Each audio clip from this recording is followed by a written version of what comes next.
baths, but we usually do it just so we could train them. Right here in the middle, you see Tara having a Samson stretch.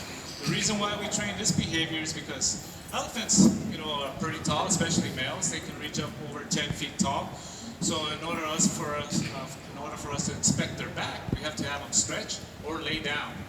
So we train that behavior so we can see the backs of their back and also stretch out and bathe them and scrub them that way as well. These guys know over 40 behaviors, and all these behaviors, like I said, so we could take care of them. Also, so that the vet staff could come up and do anything they need to do with them. They could come up here and do the whole same full body inspection, and also do any injections that they need to do, and any medications that we have to administer. These elephants are trained to swallow pills just in case they need to take any pills. And also these elephants are trained for x-rays. If you see Samson's tusks there, before he was brought here, his tusks were trimmed up in Albuquerque where he's come from. So we've done the same thing here with Samudra. We've trimmed his tusks just over a couple of months ago. And the reason why we trimmed them is because back then we were starting introductions between Samson and Samudra. And Samudra's tusks were getting a little long and pointy, so we had to blunt them and shorten them because whenever you do intros with bull elephants, they like to spar with each other, push around, and that sort of thing. So we didn't want any tusks to be broken because if a tusk gets broken or gets cracked all the way up to the sulcus, then we might need a surgery and that sort of thing. So we shortened them up so that way they wouldn't hurt each other. And these, like I said, these elephants are trying to lean in, like you saw earlier. And we use x-rays. We find out where the blood supply ends to that tusk. And then we get a piano wire and gigi wire.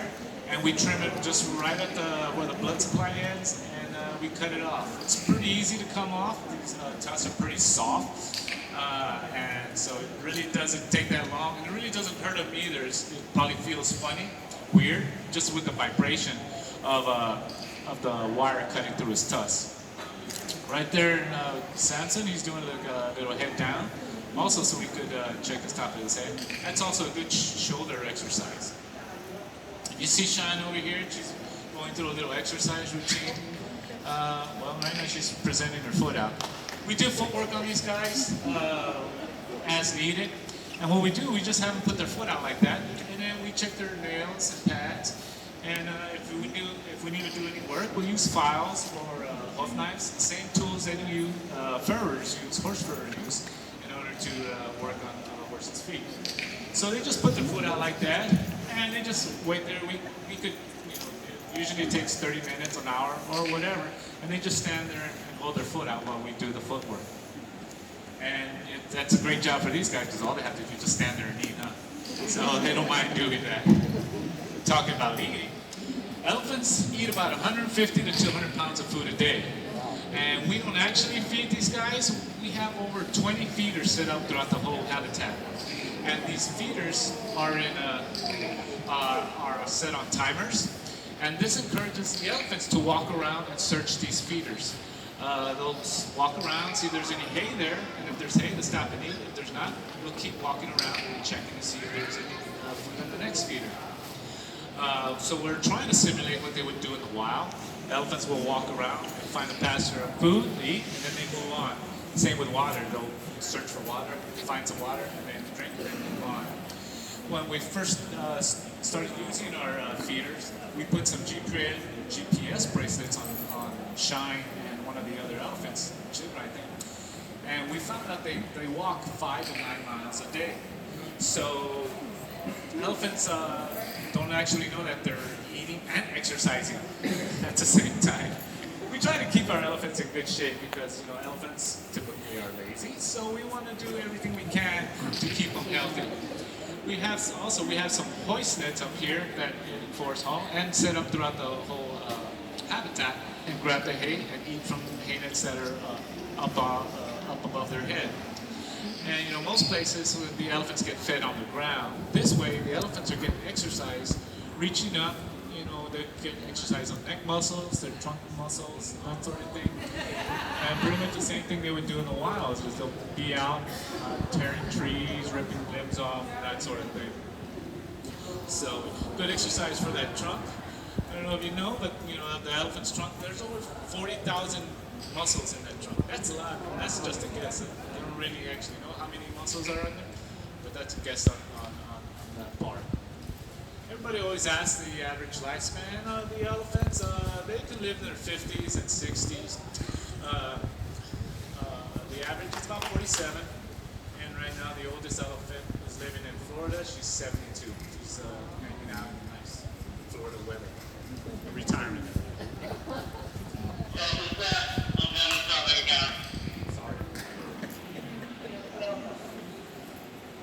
Also, we collect blood on the elephants once a week. And the reason why we collect blood on these guys is we need to monitor the females whenever they come into season, when they're cycling.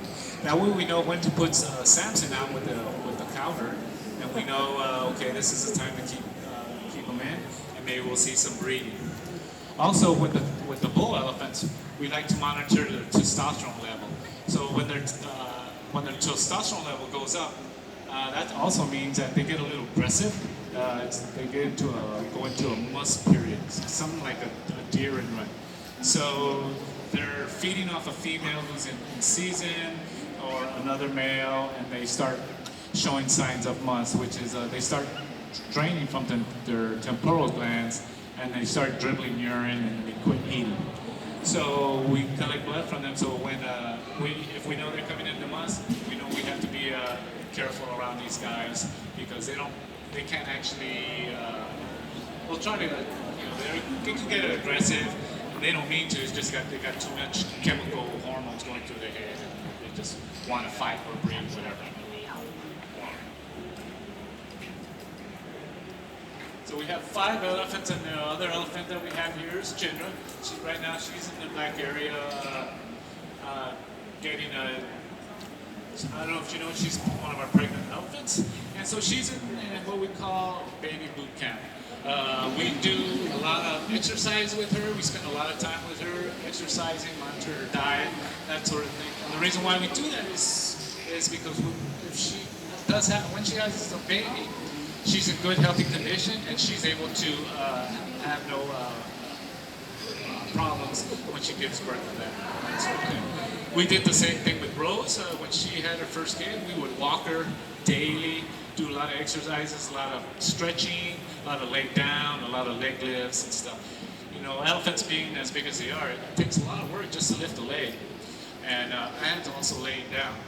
You know, the average weight for a female, full grown, will reach from 7,000 to 9,000 pounds. The average weight for a full grown elephant, male, would be about 8,000 to 15,000 pounds. So right now, Samson weighs at 10,000 pounds. Shine weighs about 7,600, and Rose is about a little bit under that as well, about 70. Yeah, he said, bye-bye, I'm done.